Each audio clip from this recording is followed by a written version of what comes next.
Então, boa noite para todo mundo. A gente está reunido mais uma vez aqui às quartas-feiras para fazer a nossa palestra pública. E como vocês sabem, a gente usa um livro um capítulo de algum livro da coleção Fonte Viva, onde o Emmanuel escolhe uma passagem, uma frase de uma passagem bíblica e discorre sobre ela. E hoje a gente vai falar do capítulo 78 do livro Caminho, Verdade e Vida. O título é Verdades e Fantasias, só lembrando que é uma psicografia do Chico Xavier pelo Espírito de Emmanuel.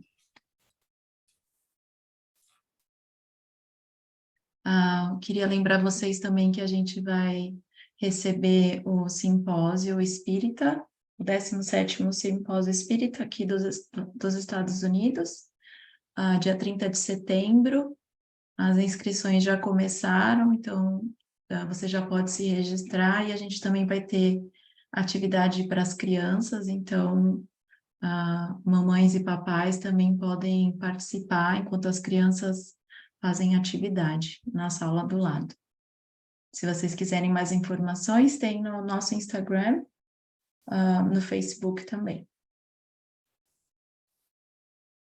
Então, eu vou ler a frase que o Emmanuel escolheu e depois vou ler o texto do Emmanuel e a gente vai conversar um pouquinho sobre o texto, tá bom?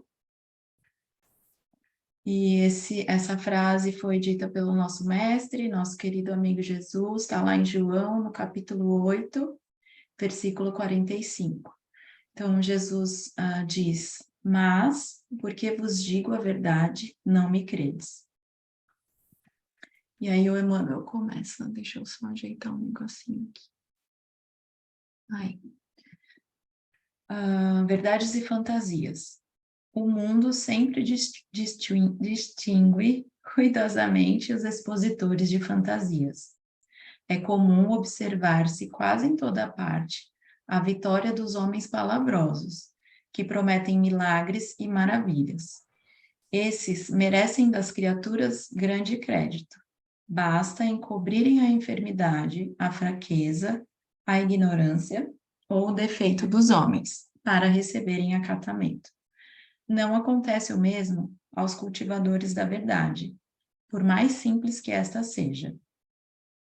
Através de todos os tempos, para esses últimos, a sociedade reservou a fogueira, o veneno, a cruz, a punição implacável.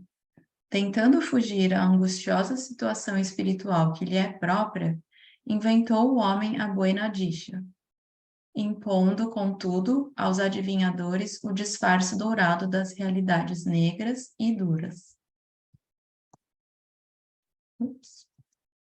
O charlatão, mais hábil na fabricação de mentiras brilhantes, será o senhor da clientela mais numerosa e lúcida. Luzida ou lúcida? Luzida. Luzida. Obrigada, dona Lúcia. No intercâmbio com a esfera invisível, urge que os novos discípulos se precatem contra os perigos desse jaez. A técnica do elogio, a disposição de parecer melhor, o prurido de caminhar à frente dos outros, a presunção de converter consciências alheias, são grandes fantasias. É necessário não crer nisso. Mais razoável é compreender que o serviço de iluminação é difícil, a principiar do esforço de regeneração de nós mesmos. Nem sempre os amigos da verdade são aceitos. Geralmente são considerados fanáticos ou mistificadores.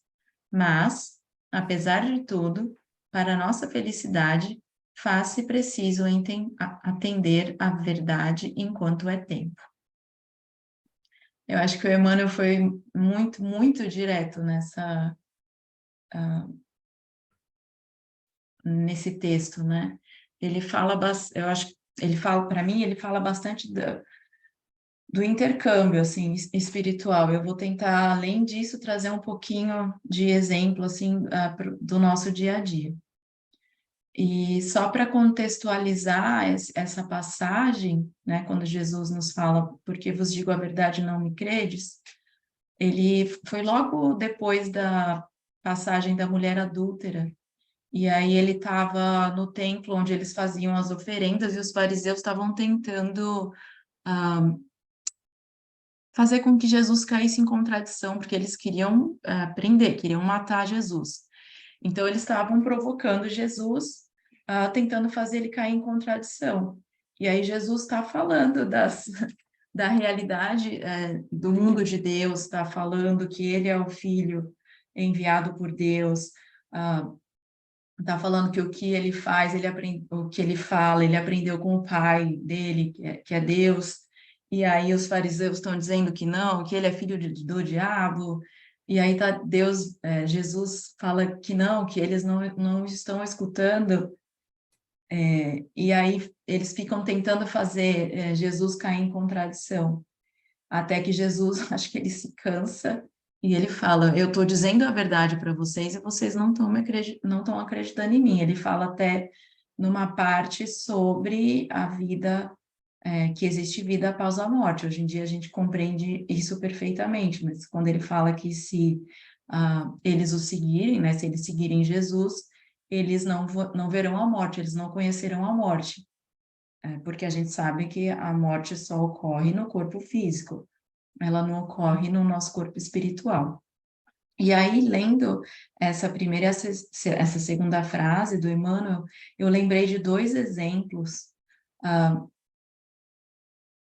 que eu acho que descreve muito bem isso, né? Nesse negócio de encobrir nossos defeitos, encobrir nossas enfermidades, fraquezas, a ignorância, enfim. E aí eu lembrei do caso do Gotuso, no Obreiros da Vida Eterna, que o Gotuso era um médico, quando estava encarnado, ele era um médico bem-sucedido financeiramente, tinha família, então ele tinha esposa, tinha 2 filhos, e ele era católico e seguia os dogmas da Igreja Católica. E aí, um pouco antes dele morrer, ele fica doente, e aí, quando ele está no processo de desencarne, ele paga um padre, e esse padre vai lá até o leito de morte dele para dar a extrema-unção, e diz para ele que todos os pecados dele estão perdoados, que ele vai para um céu maravilhoso, que ele vai, como é que chama? Para um paraíso, que ele não vai precisar se preocupar nada, que tudo é perfeito, maravilhoso. E aí o desencarne acontece, só que quando o Gotuso acorda, ele não está em paraíso nenhum. Então ele ainda fica preso ao corpo dele, enfim. Ele passa por um processo muito dolorido, porque ele era bem financeiramente, mas isso não quer dizer que a pessoa tenha moralidade, isso era o caso dele. E aí ele volta e é um perseguidor por anos desse padre, cobrando esse padre. Você falou para mim que eu ia para o paraíso, mas isso aqui não é o paraíso. Eu não estou em paraíso nenhum. Então eu lembrei disso, né, da gente encobrir. Então o padre foi lá, falou que ele queria ouvir, e aí ele, que maravilha, então agora está tudo certo. E outra passagem que eu lembrei desse mesmo livro é do padre Domênico, que acontece, ele se revolta quando ele desencarna, que ele desencarna assassinado, mas ele desencarna assassinado porque ele não tinha um pingo de moral e ele fez coisas, assim, muito tristes, mas como ele era um sacerdote da igreja, ele tinha um cargo elevado, ele cuidava de uma paróquia, ele ficou muito revoltado com Deus quando ele desencarnou, que ele não foi para o paraíso, que ele não foi para o céu. E aí ele passou muitos anos muito revoltado com Deus, porque Deus, ele era um sacerdote que, cara, ele tinha cargo, como assim que ele desencarna e não vai para o céu, né? Então, como a gente tenta transformar essas coisas, né? Encobrir, maquiar esse tipo de coisa. E aí isso me fez pensar muito no nosso orgulho, como a gente é orgulhoso. Por que que a gente precisa encobrir nossos defeitos? Por que que a gente precisa encobrir nossas fraquezas, disfarçar a nossa ignorância? Então, é muito mais fácil a gente se agarrar a essa fantasia que a gente mesmo cria, né, sobre nós mesmos, Porque toda vez que a verdade coloca a luz nas nossas sombras, isso dói, isso machuca, porque é difícil você olhar os seus defeitos, olhar as coisas que você precisa melhorar. A gente está sempre ouvindo que a gente precisa ser o melhor, que a gente precisa ser o primeiro, e eu acho que isso contribui muito, assim, para a gente fingir que a gente não tem defeito, para a gente fingir que a gente não precisa melhorar em nada. Então, para mim, isso, soa muito forte, assim, como orgulho, né? O nosso orgulho, tentando encobrir os nossos defeitos.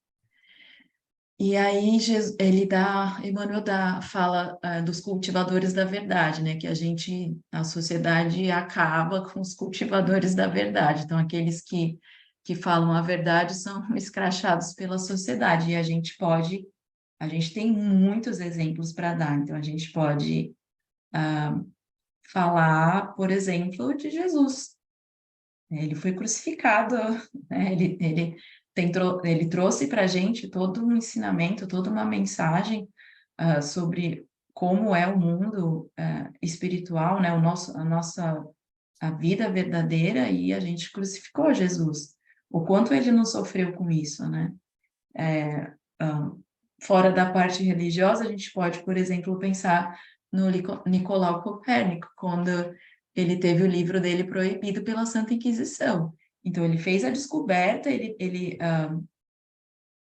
não contou por anos sobre a descoberta dele, e aí, quando ele fez a descoberta, ele foi obrigado pela Santa Inquisição a dizer que aquilo era tudo mentira, porque senão ele seria morto, ele seria queimado vivo.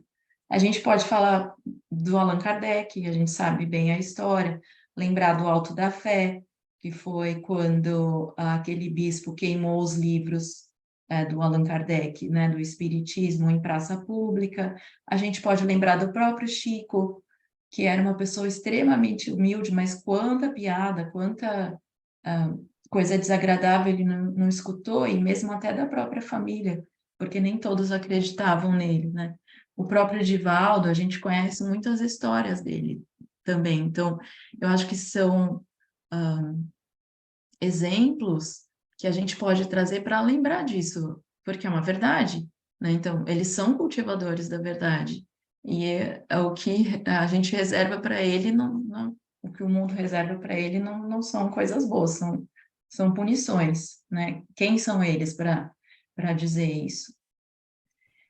E aí, quando o Emmanuel fala da buena dicha, a Letícia que vai saber falar melhor isso, que é uma palavra,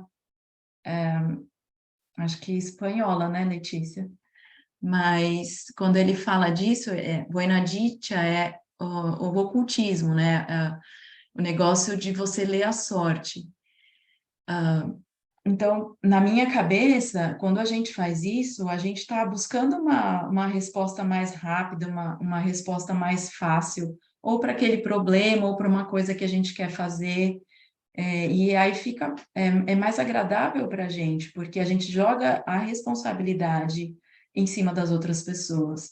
Aquela pessoa me disse que vai dar tudo certo, então eu não preciso fazer nada. Não, como assim? Dando certo ou não dando certo, você precisa fazer a sua parte. É muito fácil para a gente ouvir somente o que agrada a gente. Vou repetir de novo, a gente fantasiar é uma mentira fantasiada, a gente sabe que não é verdade. E a gente coloca aquela máscara, e a gente falou disso umas 2 semanas, 3, acho, semanas atrás, e a gente coloca aquela máscara e faz aquela fantasia. É óbvio que o charlatão vai falar o que a gente quer ouvir, porque ele quer que a gente vote, ele quer nosso dinheiro. A gente tem que lembrar que o intercâmbio, eu vou falar isso no próximo slide, mas que o intercâmbio com o mundo espiritual é uma coisa muito séria. Não é os espíritos não estão lá 100% do tempo livres para responder para a gente o que a gente quer, para dizer para a gente se vai dar certo, se vai dar errado, se é bom, se é ruim. Isso é uma situação que a gente tem que passar, que a gente tem que descobrir. A gente precisa lembrar que Deus comanda tudo, que as coisas na nossa vida, elas não são um acaso. Então, se a gente está vivendo essa situação, seja ela boa ou ruim, aquilo lá tem um sentido. Então, em vez da gente buscar a resposta fora, em vez da gente buscar a resposta com outras pessoas, jogar essa responsabilidade para outras pessoas, a gente precisa, nós mesmos, com o nosso esforço, ir atrás disso. E quando ele fala que o intercâmbio com a esfera invisível urge que os novos discípulos se precatem contra os perigos desse jaez. Jaez é um conjunto de características. Então, acho que aqui ele fala especificamente sobre os médiuns, sobre os trabalhadores. Acho que não importa a religião, mas quem trabalha para Deus, vamos dizer assim. A gente precisa ficar atento, porque o mundo espiritual esse intercâmbio, essa troca tem que ser uma coisa séria. Um espírito sério, um espírito de alta envergadura, um espírito iluminado, que não vai ficar disponível para atender nossos caprichos. Quem está disponível para atender os nossos caprichos, com certeza não são espíritos iluminados, né? Então, ele dá esse alerta para a gente, da gente lembrar que o intercâmbio com o mundo espiritual é uma coisa muito séria, e que a gente tem que levar isso a sério. E lembrar de dar de graça o que de graça a gente recebeu. E quando ele fala, né, da técnica do elogio, enfim, para a gente desconfiar do excesso de elogios, né? Desconfiar daquele médium, daquela pessoa que se julga perfeita, que ela sabe de tudo, que ela só recebe as comunicações mais importantes dos espíritos elevadíssimos. Eu lembrei de um caso de uma médium no Brasil que diz que ela incorpora Jesus. Então, a gente precisa tomar muito cuidado com isso. Imagina o grau de moralidade, de elevação que uma pessoa precisa ter para receber uma mensagem de Jesus. Então, a gente precisa ficar alerta, assim, desconfiar dessas coisas muito fáceis, assim, muito fantasiosas, muito bonitas. A gente sabe que não existe fantasia, né? Que não existe, não é mágica. Tudo tem ciência por trás, né? Tem a lei divina por trás disso. E aí outra coisa que eu acho que ele faz um alerta importante é sobre a nossa própria ilusão, sobre a gente se achar, a gente ter presunção, a gente achar que a gente é melhor porque a gente estuda ou porque a gente é de determinada religião, né? Que a gente está muito mais avançado que as outras pessoas, ou então que a gente tem que de qualquer maneira, converter aquela pessoa e aquela pessoa tem que pensar exatamente como a gente pensa. Isso é uma ilusão, é uma mentira, né? A gente precisa prestar atenção nisso. E aí ele finaliza falando, eu acho que aqui quando ele fala que mais razoável é compreender que o serviço de iluminação é difícil, a principiar do esforço de regeneração de nós mesmos. Então, se aquilo que você está ouvindo te promete muita facilidade, 3 dias trago teu amor de volta. Em 21 dias você faz um curso comigo, você muda teu jeito de pensar, você vai parar de fumar. Se tudo que você está ouvindo te promete muita facilidade, você precisa questionar. Então, quando ele fala aqui do serviço de iluminação, para a gente lembrar do autoconhecimento. O autoconhecimento não é uma brincadeira, uma coisa fácil de fazer, porque é aquele negócio que eu falei, a gente ilumina a nossa sombra, isso dói, é uma coisa dolorida, não é fácil você ver os seus defeitos, é fácil para a gente falar das nossas qualidades, mas e dos nossos defeitos? Isso é dolorido, né, para todo mundo. Lembrar que a gente precisa, sim, né, tocar na ferida, claro, com calma, com carinho, com paciência, porque ninguém vai mudar um vício, um defeito de encarnações do dia para a noite, mas que a gente é capaz de fazer essa mudança, mas sempre com muito carinho consigo mesmo, com os outros, porque é um processo dolorido. Da gente lembrar que a gente precisa se esforçar. A gente não pode deixar as coisas só na mão de Deus. Então, a gente faz a nossa parte, Deus faz a dele. A gente não pode ficar sentado esperando um milagre acontecer. A gente tem que se esforçar. Que às vezes ouvir determinadas verdades, elas podem doer, mas a gente tem uma escolha para fazer. A gente quer o caminho mais fácil, a gente quer colocar uma máscara, uma fantasia, uma maquiagem e dizer, falar da nossa própria perfeição, ou a gente quer amadurecer. E a gente quer sempre ouvir uma palavra doce, uma coisa fácil de se realizar, que a gente sabe que não é que não é verdade, ou a gente quer ouvir uma verdade que a gente sabe que é dolorida, que vai ser dura no começo, mas que vai impulsionar a gente para frente. E aí eu me fiz 4 perguntas, assim, para refletir sobre isso que a gente está conversando hoje. Que ponto que a gente está? A gente está mais vivendo as fantasias e um pouquinho de verdade, ou a gente já está começando a conseguir equilibrar mais entre a fantasia e a verdade? A gente já está começando, conseguindo começar a identificar pelo menos essas fantasias, né? A gente está fazendo o nosso melhor por nós mesmos, porque a gente sempre olha muito o outro para tudo, né? O que o outro tem, o que o outro faz, se ele, que o outro é ruim, que o outro que, enfim. Mas e para a gente? Como a gente está se tratando? Como a gente está sendo com a gente mesmo?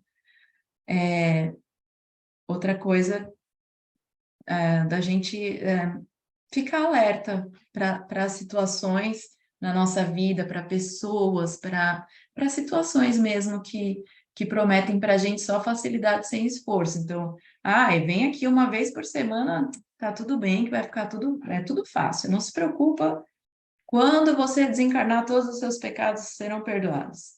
Então, a gente precisa usar de raciocínio, precisa se questionar para ver se essa situação, como é essa situação. E outra coisa que eu acho que é muito difícil, porque tem sempre uma situação, ou algumas situações, ou uma pessoa específica que provoca dor na gente.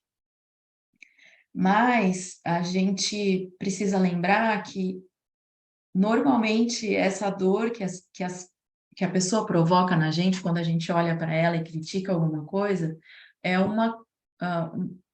algo que a gente precisa melhorar. Então, quando essa pessoa aponta, que essa pessoa ilumina a nossa sombra, dói, né? Quem que é essa pessoa? Ou você sabe quais são as situações na sua vida que iluminam as suas sombras? E o que que você faz delas? Se a sua sombra foi iluminada, você faz o quê? Você finge que você não está vendo ou você para pensar sobre isso? E era isso que eu queria falar para vocês. Deixa eu ver aqui. Posso começar o passe? Então tá. Pode sim. Então eu vou pedir para todo mundo, quem quiser, fechar os olhos, sentar confortável nas cadeiras, onde tiver, tentar acalmar um pouquinho a respiração, respirar pelo nariz, soltar o ar pela boca, se imaginando assim num lugar bonito, com uma paisagem que você goste. Pode ser o mar, pode ser a floresta, pode ser a cachoeira. Projetar na sua mente uma imagem que te traga calma, que te traga paz. E vamos imaginar agora que uma chuva com gotinhas bem iluminadas vão começar a cair bem levemente sobre a gente, enquanto a gente escuta o som do lugar que a gente está, ou das árvores, do vento nas árvores, ou do mar, ou da cachoeira. E devagarinho, essas gotinhas iluminadas, cheias de amor, vão entrando no nosso corpo, em cada célula do nosso corpo, para limpar o nosso corpo das impurezas, nossas impurezas físicas, nossas impurezas morais, qualquer doença que a gente tenha no nosso corpo e que nós desconheçamos. Que essa luz vinda do alto, vinda dos bons espíritos, vindo daqueles espíritos evoluídos que zelam por nós, em nome de Jesus, em nome de Deus, com tanto amor e carinho, que a gente possa, indo se sentindo renovado, revigorado, que o nosso coração seja acalentado, que as nossas dores possam ser amenizadas, que se a gente estiver passando alguma situação delicada, difícil ou diferente, para a gente lembrar que a gente nunca está sozinho. Jesus está sempre do nosso lado. Que é a gente que precisa escutar, a gente só precisa olhar para o lado para ver que Ele está lá do nosso lado, nos protegendo, nos guiando, está sempre conosco, nos aceitando do jeito que nós somos. Que as bênçãos que a gente está recebendo nesse momento possam também ser enviadas às nossas famílias, à nossa casa, às pessoas do nosso grupo que não estão presentes, não puderam estar presentes. Que os nossos amigos amados também possam receber a bênção de hoje, com alegria, com amor. E que Jesus possa nos acompanhar no resto dessa semana, agradecendo a oportunidade de estarmos aqui hoje reunidos, mais uma vez. Graças a Deus. Terminei.